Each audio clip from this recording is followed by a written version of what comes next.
Hey guys, আজি মই এজোপা হালধীয়া বিংগৰাজৰ ওপৰত ক'বলৈ আহিছোঁ। এই গছজোপাৰ গুটিটোৰ এটা ভাল মানে মহৌষধি কাম কৰে।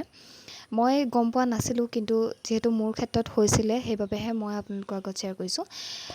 মানুহৰ যেতিয়া জিভাত দাঁত কামোৰ খায় বা গুটি উঠে অকস্মাততে, তেতিয়া হয়তো আমাৰ বহুত বেছি অসুবিধাৰ সন্মুখীন হওঁ। আমি একো ধৰণৰ মানে বস্তু খাব নোৱাৰোঁ, নিমখ হালধি লগা, কাৰণ আমাৰ জিভাখনত ধৰে আৰু আমি কথা কওঁতেও বহুত অসুবিধাৰ সন্মুখীন হওঁ। তেতিয়া আমাৰ একোৱে কৰিব নোৱাৰা হৈ যাওঁ। এই গুটি দুটা মই এতিয়া ধুই আনিছোঁ। ঠাই ভেদে এই গছজোপাৰ নাম বেলেগ বেলেগকৈ কয়।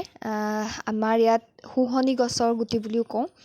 ইয়াত হালধীয়া বিংগৰাজজোপাৰ যিজোপা গছৰ গুটি, আপোনালোকৰ ফালে কি বুলি কয় কমেণ্ট কৰি জনাব।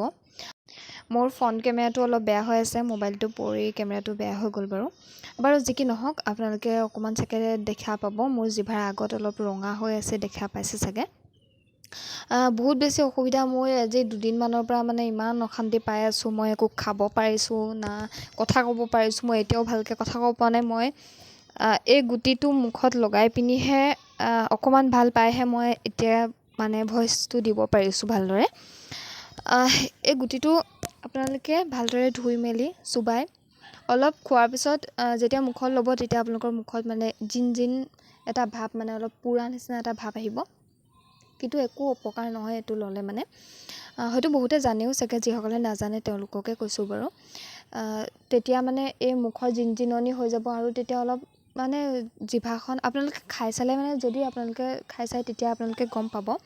এতিয়া মানে যিটো বিষ হয় সেই বিষটো নাইকিয়া হৈ যায়। মই সেয়া খাই দেখাইছোঁ, দেখিছেনে? যিটো তলত হালধীয়া মানে ক্ষমা কৰিব, সেউজীয়া অকণমান লাগি যে থাকে, এইটো সেউজীয়াটো পেলাই দিলোঁ, একো নাই। কিন্তু মই খাই দিলোঁ, কিন্তু পেলাই দিলোঁ, একো নাই। মুখত লৈ থাকিব লাগে 2 মিনিট 3 মিনিটমান লৈ থাকিলেও হয়, একো নাই।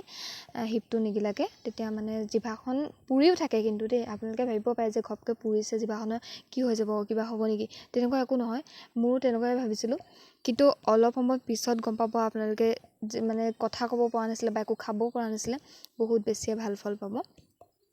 যদি ভিডিঅ'টো আপোনাৰো উপকাৰী বুলি ভাবিছে বা 10জনৰ উপকাৰ হ'ব বুলি ভাবিছে, তেতিয়াহ'লে শ্বেয়াৰ কৰি দিব পাৰে। বাকী আজিলৈ ইমানতে সামৰিছোঁ। অন্য এটা ভিডিঅ'ত লগ পোৱাৰ আশাৰে আকৌ আহি আছোঁ।